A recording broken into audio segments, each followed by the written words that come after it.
नमस्कार, मैं शिखा मिश्रा आज आपसे फिर मिल रही हूँ। आशा करती हूँ कि आप लोग बिल्कुल ठीक-ठाक होंगे। आज दिन रविवार है और आज करवा चौथ है। सारी महिलाएँ सुहागिन स्त्रियों को करवा चौथ बहुत अच्छे से बीते, सुख संपन्न बीते, यही मैं कामना करती हूँ और सभी को करवा चौथ की ढेर सारी शुभकामनाएँ। आज चंद्रमा सब मैंने आपको बता दिया है, उसी तरह से आप लोग कर लीजिएगा और कर रहे होंगे, मैं ऐसे आशा करती हूँ। आज मैं आप लोगों को धनतेरस के बारे में बताना चाहती हूँ। धनतेरस यानी धन्वंतरी देव और भगवान कुबेर की पूजा होती है इस दिन और साथ ही यम भगवान के लिए दीप भी प्रज्वलित किया जाता है।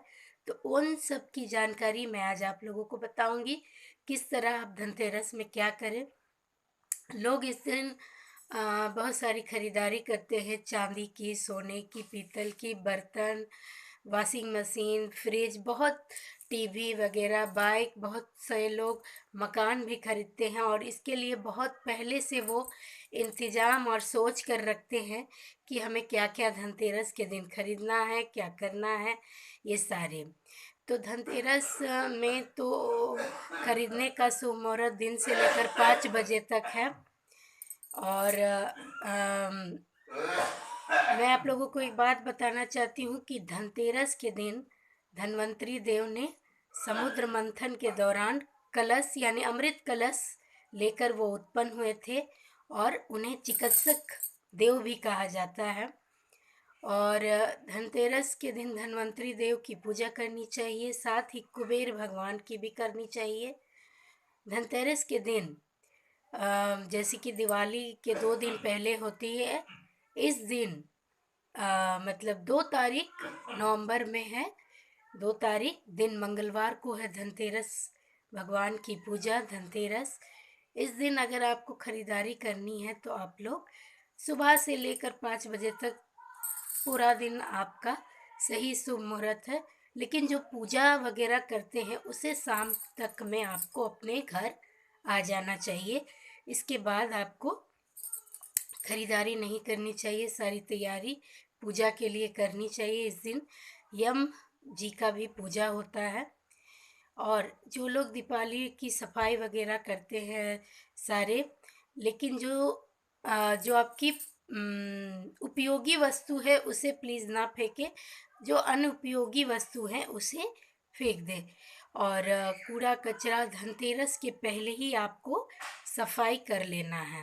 रेगुलर जो सफाई होती है वो तो करनी ही है, लेकिन जैसे छत वगैरह होता है, कुछ बेफालतू की चीज़ें वगैरह होते हैं, उसे आपको पहले ही साफ सफाई कर लेना है। धनतेरस के दिन जो रेगुलर सफाई होता है वो ही बस कीजिएगा और शाम के वक्त कुछ भी घर से बाहर मत फेंकिएगा।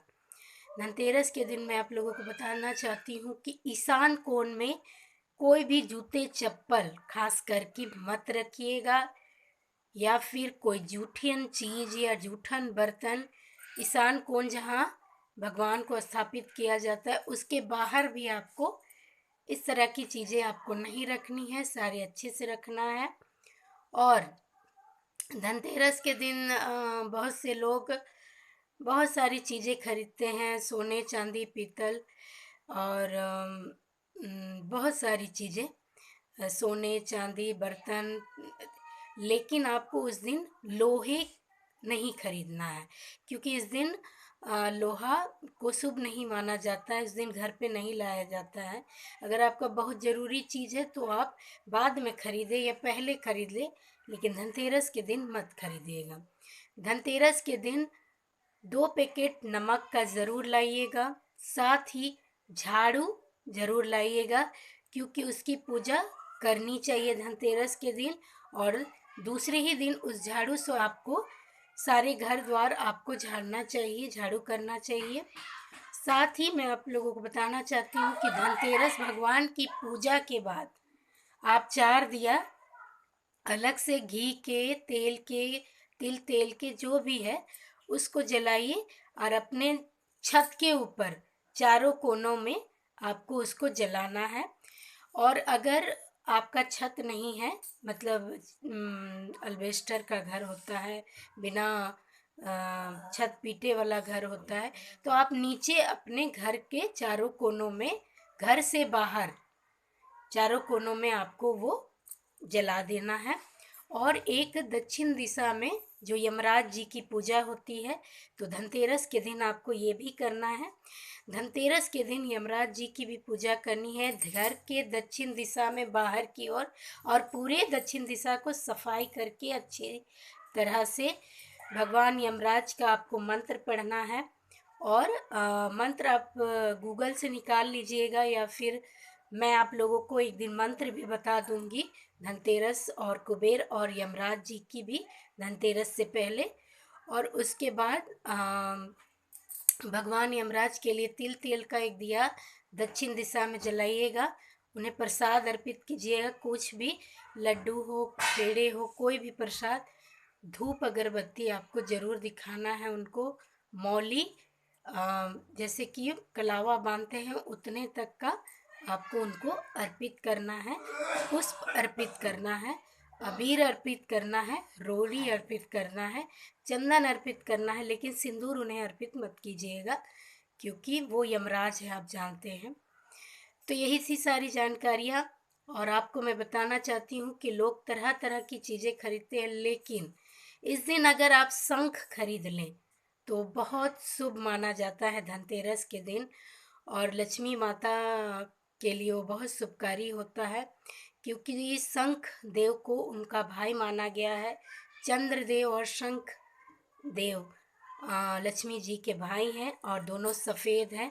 लक्ष्मी जी को भी सफ़ेद चीज़ें प्रिय हैं, तो इस दिन आप अगर शंख खरीद ले तो बहुत शुभ माना जाता है। और अगर वो बजने वाला हो तो सुबह पूजा वगैरह करके उसे ज़रूर बजाइएगा।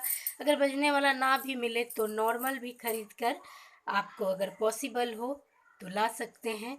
ये बहुत लाभकारी और बहुत शुभ फलदायी होगा आपके लिए। तो ठीक है, यही सारी जानकारियाँ आपको मुझे देनी थी। तब तक के लिए, अब दिवाली के लिए, नरक चतुर्दशी के लिए, दिवाली में आपको क्या क्या करना है, ये सारी चीज़ें शिखा आप लोगों को बताएगी। तब तक के लिए शिखा मिश्रा को इजाज़त दीजिए। आप लोग मेरा वीडियो बहुत कम देख रहे हैं, प्लीज़ इसे देखिए, मुझे सब्सक्राइब कीजिए, लाइक कीजिए। आप लोगों के प्यार की मुझे बहुत ज़्यादा ज़रूरत है। मैं रोज़ आप लोगों को दिवाली की वीडियो डालूँगी। तब तक के लिए प्रणाम।